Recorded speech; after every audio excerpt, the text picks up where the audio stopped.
All right, fellas, state your name. Let them know you're on Nicovelli TV. Randy. Mike. All right. This is Nicovelli TV. That's what's up. Knick fans? Knicks fans. All right, talk to me. What era of the Knicks do y'all like? Starting with you. Well, I'm from the. I'm more familiar with the Spreewell, the John Starks era. The Patrick Ewing, who else? Charlie Ward, all of them guys there. Yeah? Yeah. Okay, and yourself? Same thing. Charlie Ward, Patrick Ewing, Yeah. Starks, Ward, all of them.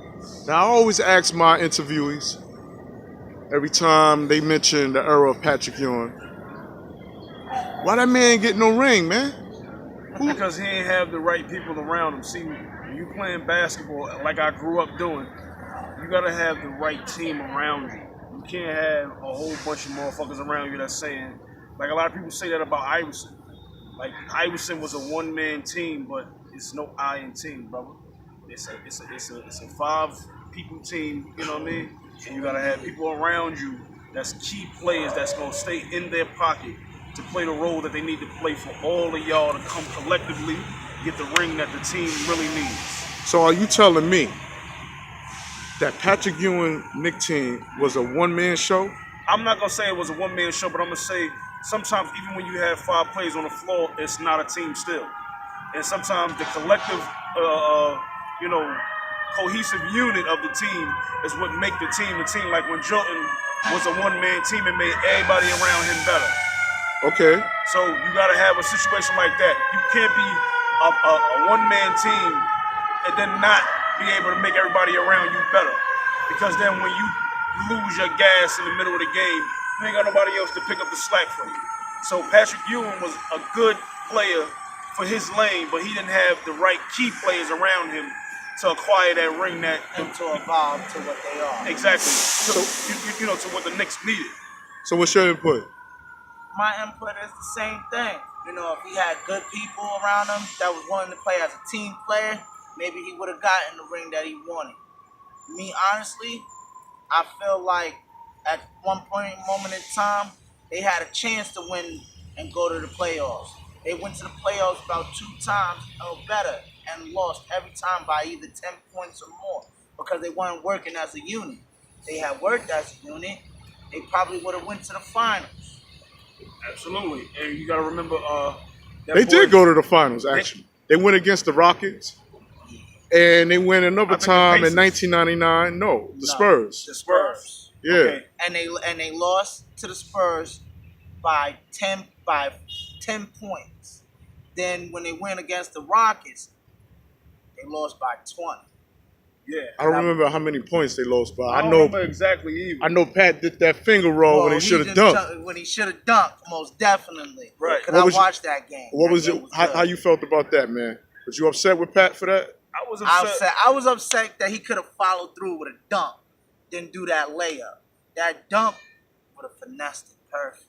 Well, and they would have won the game. Well, me personally, I'm gonna say this: Pat did what he did to show you what kind of player Pat was, and that was what the Knicks was at the time. But it's always room for improvement. Now, looking at the Knicks back then and looking at the Knicks, from the eras, from the eras before. The Knicks always had the best situations, but nobody really played their role, and that's going back to the team. The team effort is what they really needed. They had every player. If you think about every best player that go to every other team, they always come from the Knicks first a lot of times, if you look at it.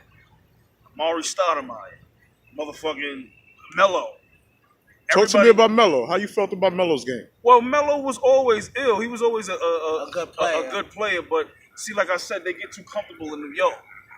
And a lot of times, New York provides the comfort to where you feel like you're too lit already.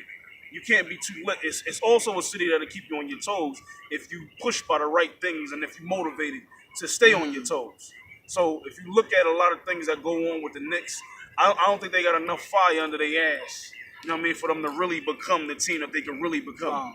Yes, that is true. And you got to remember that Allen Houston, times when he was around. They always had good players, but they just never had the key players at the right times to do what they needed to do, to acquire that ring that everybody eventually wants in their NBA career. a lot of great players. If you paying attention to the game, especially back in the Charles Barkley era, the Allen Iverson era, a lot of great players came across, these Jordan era. right. No, but Jordan got the rings though. But the players that I'm talking about is the ones that don't have the ring. It was always good players and always people that they had on these teams that was good, but they just never had the key players. Are y'all familiar with today's Knicks? Not too much. Kevin Not too Knox, Mitchell Robinson, Somewhat. Frank Somewhat. Ntilikina. Somewhat. Yeah, so not too much. Not too much. Okay, so I ain't gonna do y'all like that. No, don't do us like that. Don't do us like that. We gonna, but y'all gotta get up on it though. Yeah. I'm definitely. You know what's so crazy, right? I was always a laid back Knicks fan in the cut, and being that we from New York, everybody was like, "How you going? Knicks this, Knicks that?" And I was like, you know what, man? The Knicks gotta step their game up, man, for me to be on it like how. I used to as a child. Right, and they gotta step their game up in the way that they not comfortable and they constantly pushing themselves.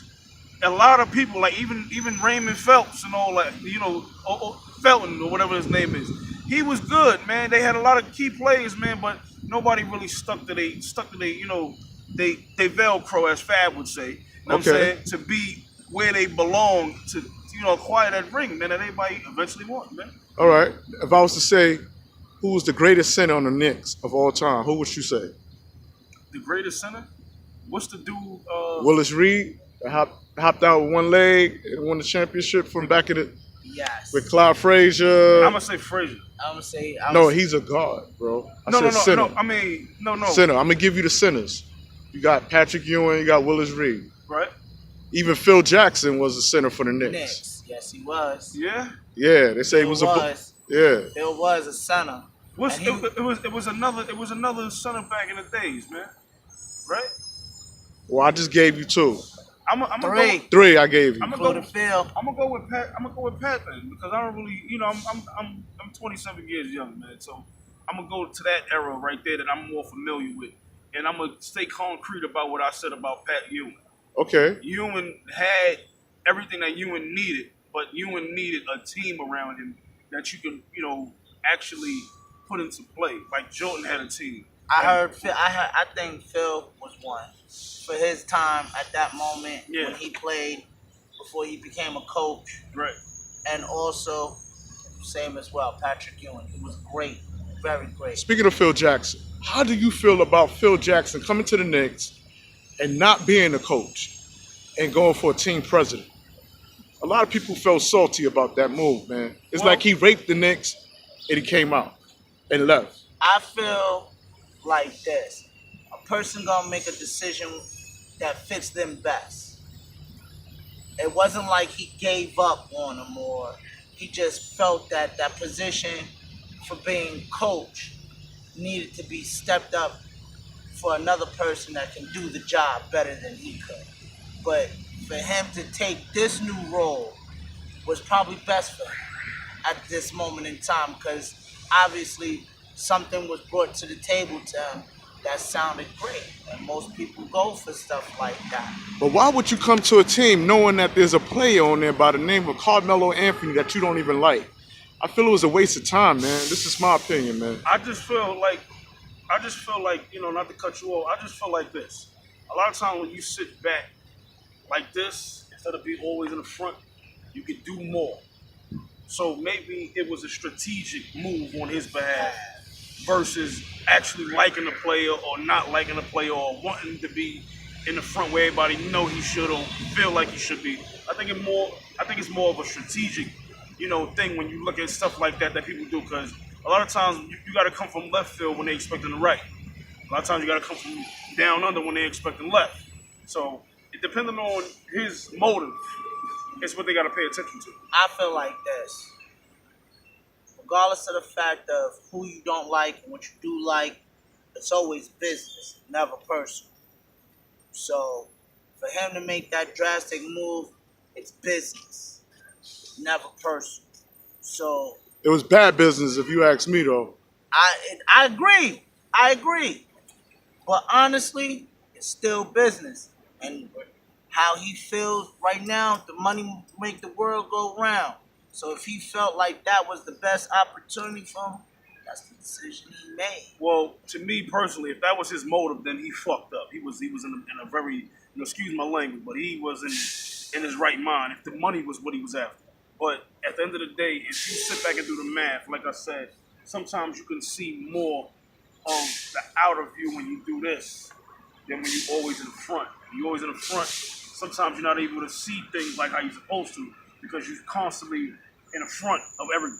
But if you sit back sometimes, and like I said, right, and observe and see things from the outer view, you can get a lot more of a variety of perspectives to determine what need to be done to make things better. All right, man. With that being said, I want to thank y'all for joining in on Nickavelli TV and Yes, be sir. out.